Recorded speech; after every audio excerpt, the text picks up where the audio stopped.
하나님의 평강이 여러분의 마음속에 강물처럼 흐르기를 간절히 바랍니다.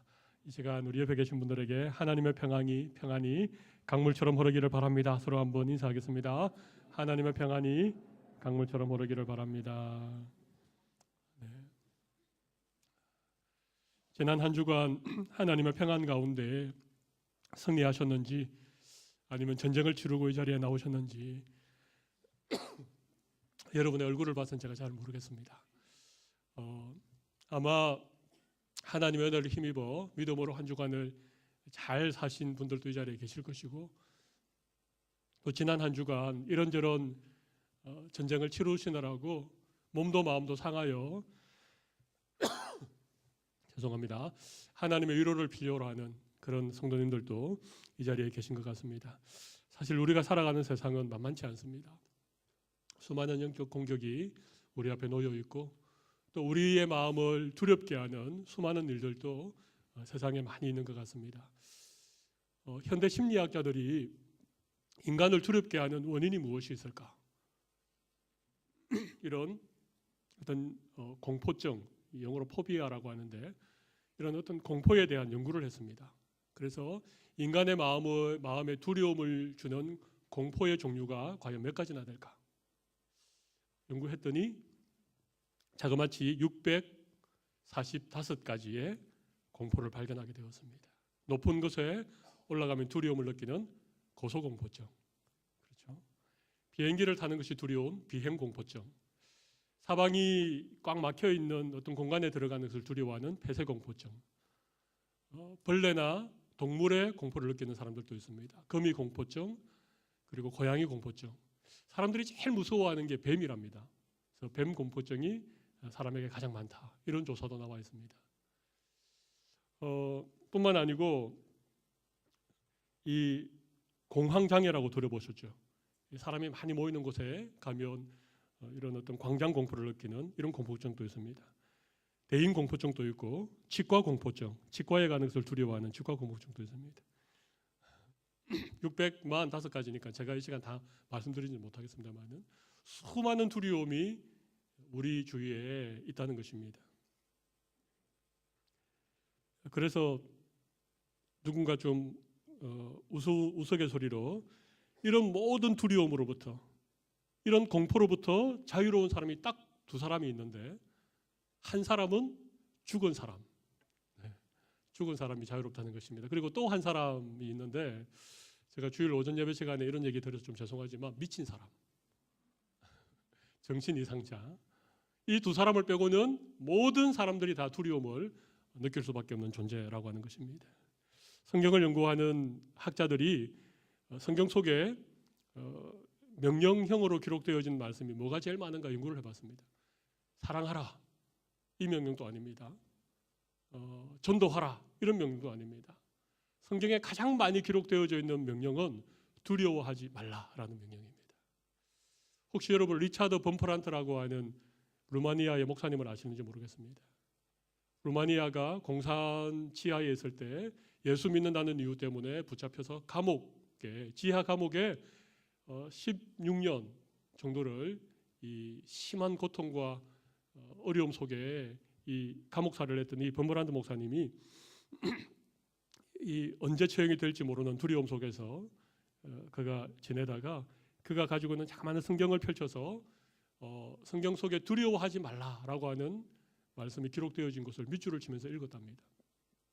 신기하게 신구약 성경 전체에서 두려워하지 말라라고 하는 하나님의 말씀이 365번, 우리 오늘 365장을 불렀죠. 마음속에 근심 있는 사람.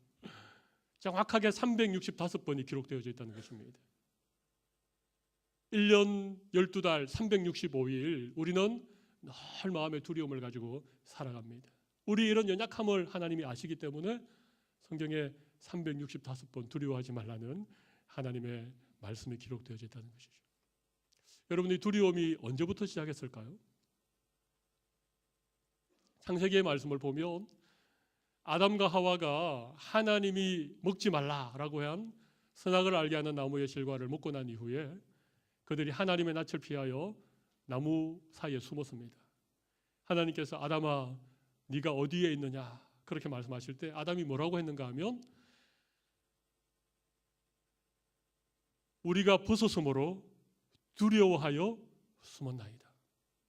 창세기 3장에 하나님을 두려워하여서 하나님의 낯을 피하여 숨어 있는 이 아담의 고백을 통하여서 인간의 두려움은 죄로 말미암아 시작된 것인 것을 우리가 알 수 있습니다.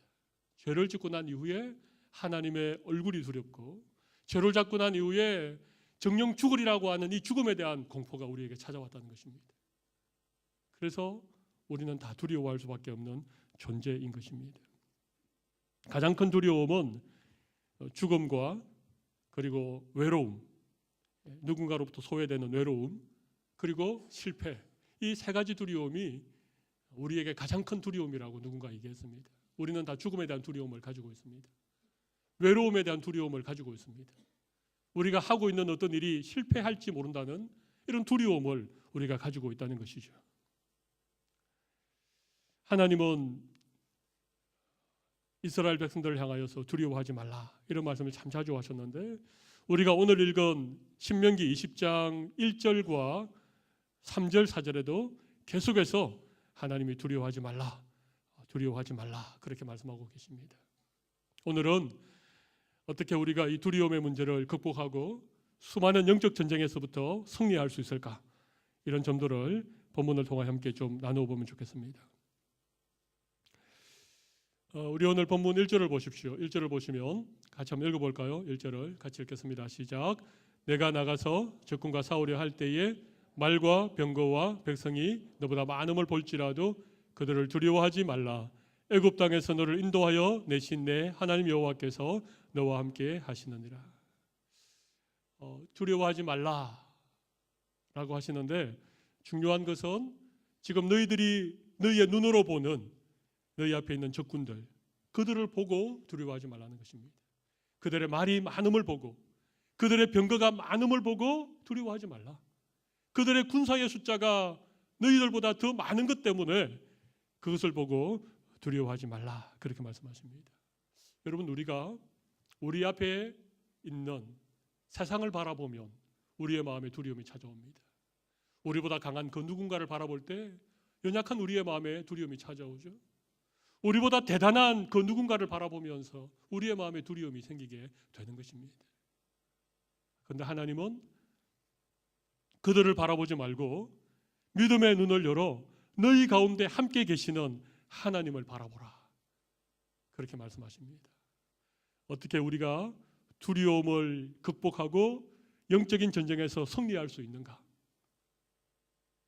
믿음의 눈을 들어 우리와 함께 하시는 하나님을 바라볼 때 우리는 승리할 수 있는 것입니다.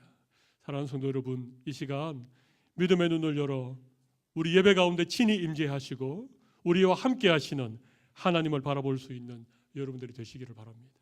믿음의 눈을 여는 것이 너무 필요합니다. 오늘 시온 찬양대가 우리의 눈을 열어주소서 이런 찬양을 하나님께 올려드려서 얼마나 감사한지 모르겠습니다. 이 시간 여러분 모두의 영안이 열려서 하나님의 은혜를 누릴 수 있는 우리 성도들이 다 되시면 참 좋겠습니다. 여러분 믿음은 다른 게 아닙니다. 믿음이라고 하는 것은요 하나님의 관점으로 바라볼 수 있는 능력, 이게 믿음입니다. 믿음이 뭐라고요? 하나님의 능력, 하나님의 관점으로 바라볼 수 있는 능력, 이게 믿음인 것입니다. 믿음이 있는 사람과 믿음이 없는 사람은 잘 차이가 나지 않습니다. 똑같아 보입니다. 그런데 그들 앞에 어떤 일이 있을 때, 그들 앞에 어떤 두려운 사건이 생길 때 믿음이 있는 사람과 믿음이 없는 사람이 차이가 나는 것이죠. 믿음이 없는 사람은 눈앞에 있는 것만을 바라봅니다. 그것 때문에 두려워합니다. 그것 때문에 그들의 마음이 물처럼 녹아내립니다. 그래서 언제나 실패하게 되고 언제나 패배자의 인생을 살아가게 되죠. 그러나 믿음이 있는 사람은요 똑같은 두려움 앞에서 그들은 세상을 바라보지 않고 적들을 바라보지 않고 그들의 믿음의 눈을 열어 하나님을 바라보게 된다는 것입니다. 왜냐하면 하나님은 우리와 함께 하실 뿐만 아니라 4절 말씀 보시면 너희 하나님 여호와는 너희와 함께 행하시며 또 중요한 말씀이 있습니다. 너희를 위하여 너희 적군과 싸우시고 구원하실 것이라. 그러니까 하나님이 우리와 함께 하신다는 이 말은 하나님이 우리를 대신하여 우리의 적들과 싸우시고 우리를 그 적들로부터 구원해 주실 것이라고 하는 약속인 것입니다. 구약 성경에는 많은 전쟁의 얘기들이 기록되어져 있습니다. 참 많은 전쟁의 얘기가 나와 있죠. 여호수아는 전쟁의 얘기입니다. 사사기도 전쟁 얘기입니다.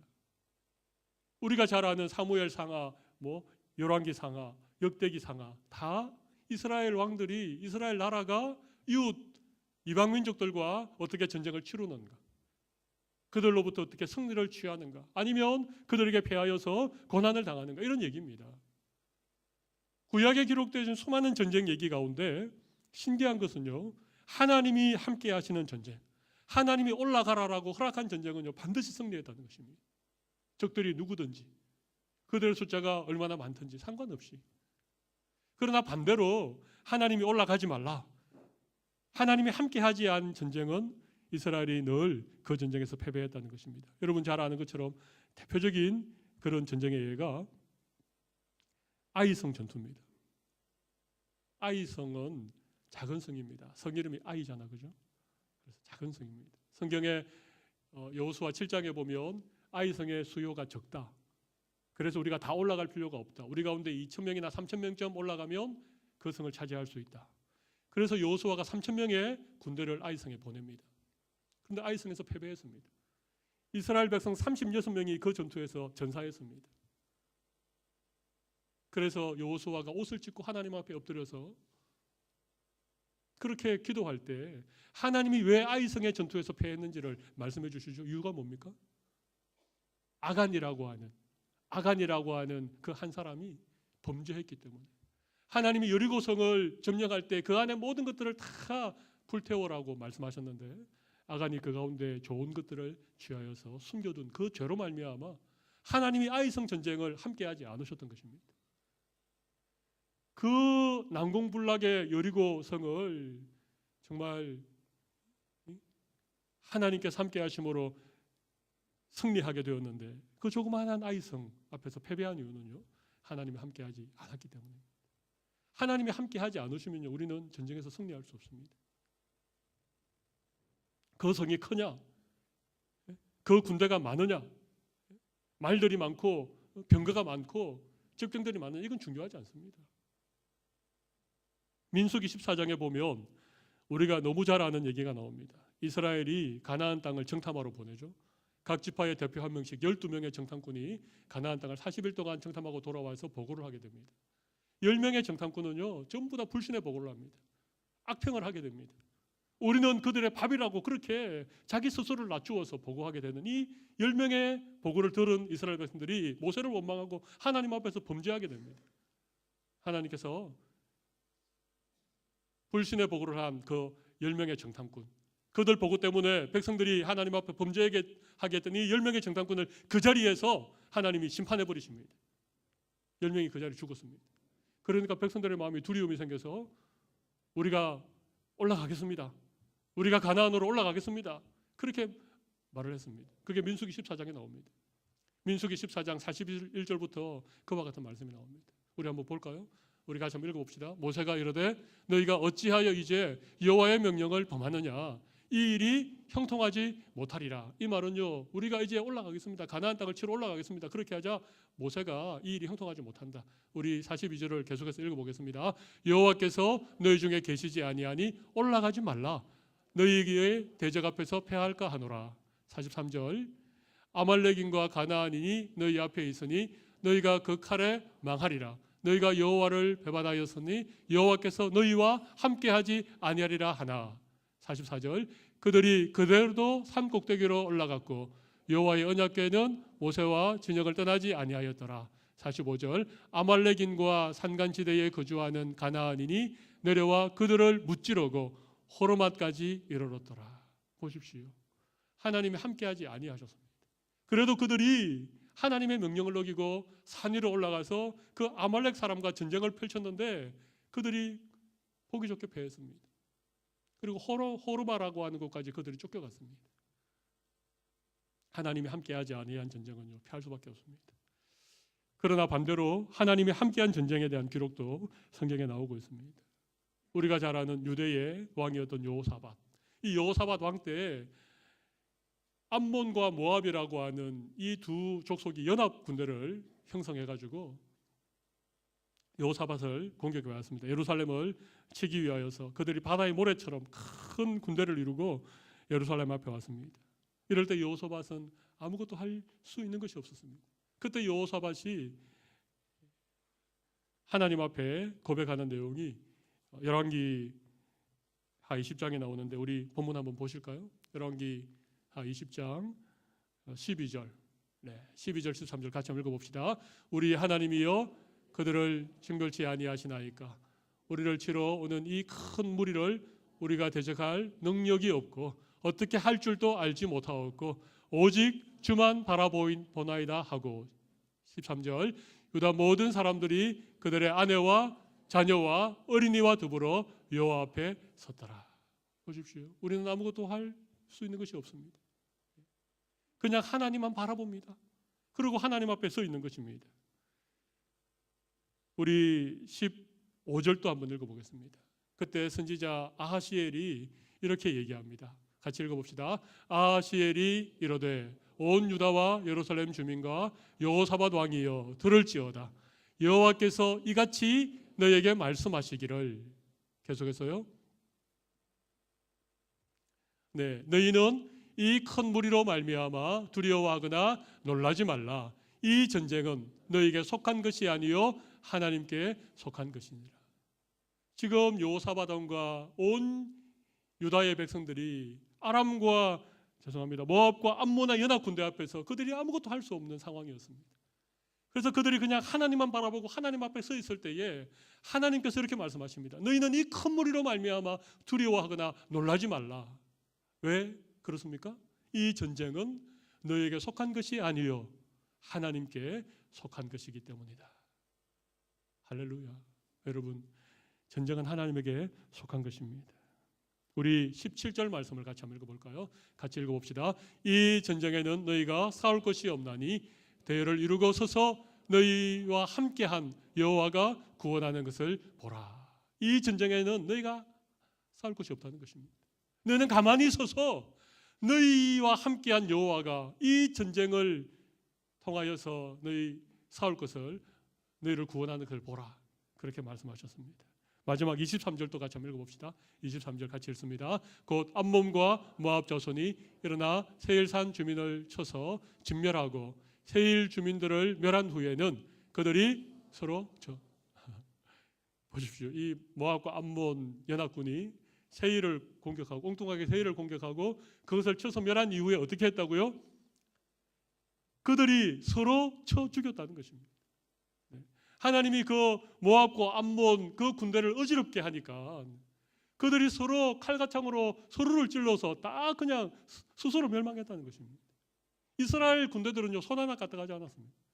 그냥 가만히 서서 하나님께서 그들 가운데 싸우시고 그들 가운데 이루시는 그 구원의 놀라운 역사를 바라보았다는 것입니다.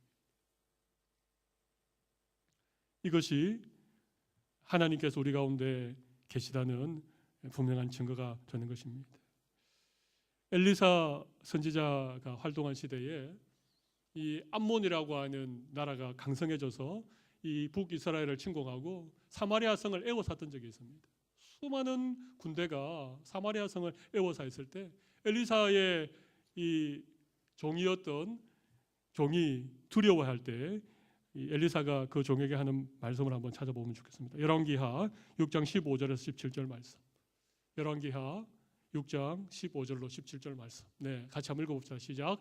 하나님의 사람의 사환이 일찍이 일어나서 나가보니 군사와 말과 병거가 성읍을 에워쌌는지라. 그 사환이 엘리사에게 말하되 아하 내 주여 우리가 어찌하리까 하니 16절 대답하되 두려워하지 말라. 우리와 함께한 자가 그들과 함께한 자보다 많으니라 하고 17절 기도하여 이르되 여호와여 원하오건대 그의 눈을 열어서 보게 하옵소서 하니 여호와께서 그 청년의 눈을 여심해 그가 보니 불말과 불병거가 산에 가득하여 엘리사를 둘렀더라. 그의 육신의 눈으로 보니까 이 엘리사의 사환이 그의 육신의 눈으로 보니까 그 성읍을 가득 에워싸 있는 아람의 군대들밖에 보이지 않았습니다. 그들의 말과 그들의 병거와 그들의 수많은 군대가 그의 눈에 들어왔는데 엘리사가 기도했습니다. 하나님 아버지, 이 청년의 눈을 열어주십시오. 엘리사가 기도할 때 이 청년의 눈이 열린 것입니다. 믿음의 눈이 열린 것입니다. 믿음의 눈이 열려서 보니까 뭐가 보였습니까? 불말과 불병거가 산에 가득한 것이 보였습니다. 세상 사람들은 두려움의 문제를 극복하기 위해서, 자기 앞에 있는 어떤 전쟁에서 승리하기 위해서 힘을 키우고 더 강해지고 더 많은 것들을 준비하는 그런 일에 마음을 빼앗깁니다. 그러나 하나님의 백성인 우리는요, 우리 앞에 있는 두려움의 그 문제를 어떻게 극복할 수 있습니까? 어떻게 수많은 영적 전쟁에서부터 우리가 승리할 수 있습니까? 믿음의 눈을 여는 것입니다. 우리와 함께 하시는 하나님을 바라보는 것입니다. 하나님의 관점으로 그 문제를 직면하고 믿음으로 그것을 바라보게 되면 육신의 눈으로는 결코 볼 수 없었던 하나님이 함께 하시는, 하나님의 불말과 불변거가 우리를 둘러싸고 있는 사실을 믿음의 눈으로 볼 수 있는 은혜를 하나님 우리에게 주시는 것입니다. 사랑하는 성도 여러분, 우리는 여전히 두렵습니다. 우리 앞에는 수많은 대적들이 있습니다. 어떻게 이 두려움을 극복하고 모든 영적인 전쟁에서 우리가 승리할 수 있습니까? 오늘 여러분의 믿음의 눈이 열려서 우리와 함께 하시는 하나님을 바라볼 수 있는 귀한 은혜를 주시기를 바랍니다. 그리고 이 전쟁이 너에게 속한 것이 아니라 하나님에게 속한 것이라고 하는 이 사실, 하나님이 우리를 위하여 싸우시는 하나님의 이 약속의 말씀을 굳게 붙들 수 있는 우리 모든 성도들이 되시기를 바랍니다. 여러분, 저는 믿음의 눈을 열어 하나님을 바라보는, 정말 믿음으로 주님을 바라보는 이 믿음의 절정이 무엇인가, 저는 하나님께 올려드리는 예배라고 생각합니다. 우리가 적어도 이 시간만큼은, 우리가 정해놓은 이 시간, 우리가 정한 이 장소에서 잠깐 세상의 모든 일을 내려놓고 하나님께만 집중해서 하나님을 찬양하고 하나님께 기도하고 하나님의 말씀을 듣고 하나님의 은혜에 집중하는 이 시간이 우리의 육신의 모든 것들을 내려놓고 우리 믿음의 눈을 열어 주님을 바라보는 절정의 시간이 하나님을 예배하는 시간이라고 생각합니다. 그래서 예배가 중요한 것입니다. 일주일에 하루를 따로 구별하여서 하나님을 예배하는 이 일에 우리의 삶의 우선순위를 그렇게 내어드리는 이유가 무엇입니까? 모처럼 이 휴일 아침에 밀린 집안일도 하고 또 오랫동안 못 만났던 친구도 만나고, 그렇게 세상 사람들은 이 휴일을 그렇게 보내고 있는데 우리는 이 시간 이 자리에 나와 하나님을 예배하는 이유가 뭡니까? 이 시간을 통하여 여러분의 믿음의 눈이 열려서 우리 가운데 함께 하시는 하나님을 바라볼 수 있기를 간절히 바랍니다. 하나님을 바라봐야 돼요. 절대로 인간의 눈으로는 볼 수 없습니다.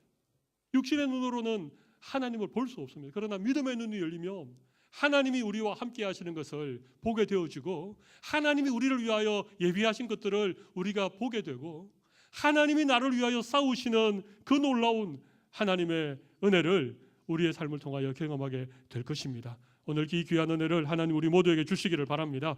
그러면 하나님이 어떻게 전쟁을 치루어 가시는가? 5절 이하에 그런 말씀이 좀 소개되고 있죠. 참 신기한 얘기가 나옵니다. 적들과 싸우기 위하여서 이제 이스라엘도 이제 군대를 모병하고 전쟁을 준비하는 그런 상황 속에서 집을 짓다가 집을 다 낙성식을 못하고 온 사람이 있으면 돌려보내라는 것입니다. 그리고 포도원을 만들었는데 아직 과실을 먹지 못한 사람이 있으면 그 사람도 돌려보내라는 것입니다. 그리고 또 한 사람을 누구 돌려보내라 그럽니까? 약혼을 하고 미처 결혼식을 올리기 전에 전쟁이 나서 이렇게 군대로 모병해온 사람들이 있다면 그 사람도 돌려보내라는 것입니다. 세 번째는 좀 이해가 되시죠, 그죠? 그런데 집 짓다가 온 사람, 포도원 만들다가 온 사람도 다 돌려보내라고 그렇게 말씀하시는 게 이해가 안 됩니다. 전쟁이라고 하는 게 숫자가 많아야 되지 않습니까? 그런데 그렇지 않아도 적군이 이스라엘 군대보다 더 많은데 그 가운데 또 돌려보내라고 하니까 이해가 되지 않지 않습니까? 왜 그럴까요, 여러분? 하나님이 돌려보내라고 하신 이유가 뭘까요? 전쟁은 사람의 많고 적음에 달려있지 않기 때문에 그렇습니다. 전쟁은 하나님에게 속한 것이기 때문에 돌려보내라고 하는 것입니다. 그래서 집 짓다가 온 사람, 포도원 만들다가 온 사람, 약혼하고 온 사람 다 돌려보내고, 그 다음에 뭐라고 그러십니까? 오늘 보면 8절에 보면요, 책임자들은 또 백성에게 말하여 이르되 두려워서 마음이 허약한 자가 있느냐? 그는 집으로 돌려보내라고 하는 것입니다. 군대가 모집되고 적들과 가까이에 가서 전쟁을 치룰 때에 주로 어떻게 합니까? 그 가운데 이 가장 지휘관이 말을 타고 달리면서 용기를 냅시다, 한번 싸워봅시다, 이렇게 하지 않습니까? 그죠? 그래도 두려운데 지금 집 짓다가 온 사람 돌아가고 포도 만들다가 온 사람 돌아가고 다 돌려보내니까 사람들의 마음이 어떻겠습니까? 왜 내가 집을 짓다가 안 왔을까? 그냥 부엌이라도 좀 고치다가 올걸. 그럼 부엌 고친다는 핑계로 돌아갈 수 있을 텐데. 우리 집에 포도원은 없지만 마당에 과실나무라도 하나 심어 놓을 걸. 아마 그런 마음들이 다 백성들 가운데 들었을 것입니다. 그런데 그렇게 지금 집 지다가 온 사람들 돌아가는 게 너무 부러워서 자기도 고향 돌아가고 싶은데 못 돌아가고 있는 그런 마음이 있는 사람들에게 지휘관이 뭐라 그럽니까? 너희 중에 마음이 두려워서 허약한 자들이 있느냐? 너희들도 다 돌아가라. 그러면 몇 명이나 돌아갔을 것 같습니까? 아마 제가 그때 있었으면 저도 돌아갔을 것입니다. 아마 우리 중에서도 많이 돌아가실 걸요. 왜냐하면 전쟁은요, 목숨을 걸고 하는 그런 두려운 일이기 때문에 다 돌아갔을 것입니다. 근데 하나님 다 돌아가라 그럽니다. 이유가 뭡니까? 전쟁은요, 하나님에게 속한 것이기 때문에 그렇습니다. 적어도 이스라엘이 싸우는 전쟁, 하나님의 백성인 이스라엘이 이방 민족들과 싸우는 전쟁은요, 사람의 많고 적음에 달려있는 것이 정말 아닙니다. 우리가 잘 아는 사사기서에 나오는 기드온과 300용사, 미디안이라고 하는 이방 나라와 전쟁을 치르는데 미디안은 13만 5천 명이 모였습니다. 그 당시 13만 5천 명이면 엄청난 숫자입니다. 기드온이 이스라엘 지파에게 연락해서 모병한 군대의 숫자가 3만 3천 명이었습니다. 3만 2천 명이었습니다. 13만 5천 명 대 3만 2천 명도 이게 게임이 안 되는 전쟁인데 하나님이 너무 많다. 너희 중에 두려워하는 자들 다 돌려보내라. 그래서 두려워하는 자를 다 돌려보내고 나니까 2만 2천 명이 돌아가고 1만 명이 남았습니다. 1만 명. 13만 5천 명 대 1만 명. 근데 하나님이 그래도 많다. 물가로 내려가서 물을 마시게 해서 어떤 사람은 남기고 어떤 사람은 돌려보내라 그랬습니다. 그래서 돌아간 사람이 9,700명. 그리고 남은 사람은 300명이었습니다. 300명으로 13만 5천 명을 이길 수 있습니까? 근데 이 300명이 칼도 하나 들지 않고 창도 하나 들지 않았습니다. 그냥 항아리 들고 나팔 들고 횃불 들고 하나님을 위하여 기도원을 위하여 그렇게 소리칠 때 하나님이 미디안 진영에 혼란을 일으키셔서 그들이 방금 모압과 암몬 연합군처럼 서로 다치를 죽였습니다. 이스라엘 백성들은 손 하나 갖다 가지 않았습니다. 그게 유명한 기드온과 300용사가 미디안과 더불어 싸웠던 전쟁의 기록입니다. 아마 오늘 이 적군과 싸울 때 이스라엘 백성들이 군대를 모았는데 군대가 많이 모였다. 적군들은 한 10만 명 되는데 이스라엘도 한 6, 7만 명 모았다. 그러면 한번 해보면 싸움이죠.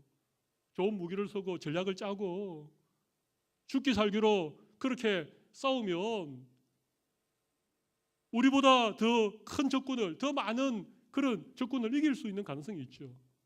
근데 하나님이 그 가능성조차도 배제해버린 것입니다. 혹여라도 이스라엘 군대가 많아서 그들이 용감하게 싸워서 그들이 멋진 전략을 펼쳐서 이겼다면 그들 마음속에 우리가 잘 싸워서 이겼구나. 우리의 숫자가 많아서 이겼구나. 우리 지휘관이 멋진 전략을 통해서 이겼구나. 그렇게 생각할 것 아닙니까? 그래서 하나님이 다 돌려보내라고 한 것입니다. 집 짓다가 온 사람 돌려보내고 포도원 만들다가 온 사람 돌려보내고 약혼하고 결혼 못한 사람도 정말 돌려보내고 너희 중에 아직도 마음이 두려워서 약하여진 사람이 있으면 다 돌려보내라고 하는 것입니다. 여러분, 하나님은요 많은 숫자가 필요하지 않습니다. 두려움에 떨고 있는 많은 숫자들, 하나님을 위한다라고 나섰지만 여전히 내 집 짓는 것 걱정하고 내 포도원 걱정하고 장가가고 시집갈 걸 걱정하는 그런 사람들은요, 하나님의 위대한 역사에 필요하지 않는 사람들입니다. 그런 사람 다 돌아가도 됩니다. 남은 자들, 소수의 사람들, 비록 몇 명 되지 않지만 하나님을 믿음의 눈으로 바라보고 두려움의 문제를 극복하고 마음의 담대함과 용기를 가지고 하나님을 신뢰하는 그 몇 명의 사람들, 그 사람들을 통해서 하나님이 일하시는 거예요. 그 사람들을 통해서 하나님의 위대한 구원의 역사는 지금까지 이루어져 오고 있는 것입니다. 오늘 우리 가운데 많은 성도들이 앉아 계시지만 하나님은 이 가운데 믿음의 눈을 열어 하나님을 바라보고 하나님을 위하여 내가 앞서 나가 싸우겠습니다라고 하는 소수의 사람들을 통해서 하나님 역사하시는 것입니다. 하나님께서 오늘 우리의 믿음을 보시고 우리를 통하여 하나님의 위대한 그런 전쟁에서 승리하시는 그런 은혜를 우리에게 누리게 하시면 참 좋겠습니다. 여러분, 하나님 전쟁은 하나님에게 속한 것이다. 그리고 또 한 가지는 전쟁은 숫자의 많고 적음에 달려 있는 것이 아니다. 하나님은 많은 숫자보다는 하나님 앞에 전적으로 헌신된 소수의 사람들을 통하여 하나님이 일하신다. 오늘 이 사실을 오늘 본문을 통하여서 우리에게 말씀해 주고 있는 것입니다. 사랑하는 성도 여러분, 우리는 끊임없이 영적 전쟁을 치르고 살아가고 있습니다. 그런데 우리가 치르는 이 전쟁은 애굽에서 발로 물대는 그런 애굽의 방식으로 치루어야 될 전쟁이 결코 아니라고 생각합니다. 새로운 삶의 방식, 믿음의 방식. 하나님이 이스라엘의 왕을 허락하셨을 때 왕에게 말도 많이 두지 말고 은금도 많이 쌓아두지 말고 외교적인 어떤 정략 결혼을 통하여서 그렇게 나라를 다스리지 말라. 하나님께서 이스라엘의 진정한 왕이시고 하나님 그렇게 말씀하신 맥락과 똑같은 말씀이 오늘도 계속되고 있습니다. 제가 여러 주 계속해서 여러분들께 말씀드리는 제일 중요한 포인트가 바로 이것입니다. 우리는 세상으로부터 구별되어진 하나님의 백성들이라고 하는 것입니다. 그렇죠? 그래서 우리가 살아가는 방식은 달라야 된다는 것입니다. 우리가 비록 세상에 두 발을 디디고 살아가지만 우리가 살아가는 삶의 방식은 세상 사람들이 사는 방식과는 달라야 된다는 것입니다. 그들은 더 높아지고 더 많이 가지고 더 강해지는 것이 그들의 삶의 목적이지만 우리는 더 하나님을 믿음으로 바라보는 것, 우리의 연약함 가운데 함께 하시는 하나님의 은혜를 우리가 바라보는 것, 그것이 우리가 살아가는 믿음의 방식이라고 오늘 하나님께서 우리에게 말씀해 주시는 것입니다. 우리에게는 수많은 두려움들이 분명히 있습니다. 이 두려움을 우리가 넉넉히 이겨낼 수 있는 우리 모든 성도들이 되시면 좋겠습니다. 우리 마지막으로 우리 성경 말씀 한 곳만 보고 설교를 마무리하겠습니다. 우리 이사야 41장의 말씀을 한번 보실까요? 이사야 41장 10절. 우리 너무 잘 아는 말씀인데 우리 이 말씀 두 번 크게 한번 읽고 설교를 마무리하겠습니다. 같이 한번 읽어보겠습니다. 두려워하지 말라, 내가 너와 함께함이라. 놀라지 말라, 나는 내 하나님이 됨이라. 내가 너를 굳세게 하리라. 참으로 너를 도와주리라. 참으로 나의 의로운 오른손으로 너를 붙들리라. 아멘. 우리 다시 한번 우리 믿음의 고백을 담아서 다시 한번 읽겠습니다. 두려워하지 말라, 내가 너와 함께함이라. 놀라지 말라, 나는 내 하나님이 됨이라. 내가 너를 굳세게 하리라. 참으로 너를 도와주리라. 참으로 나의 의로운 오른손으로 너를 붙들리라. 아멘. 우리 시간 한번 기도하겠습니다. 우리 가슴에 손을 올리고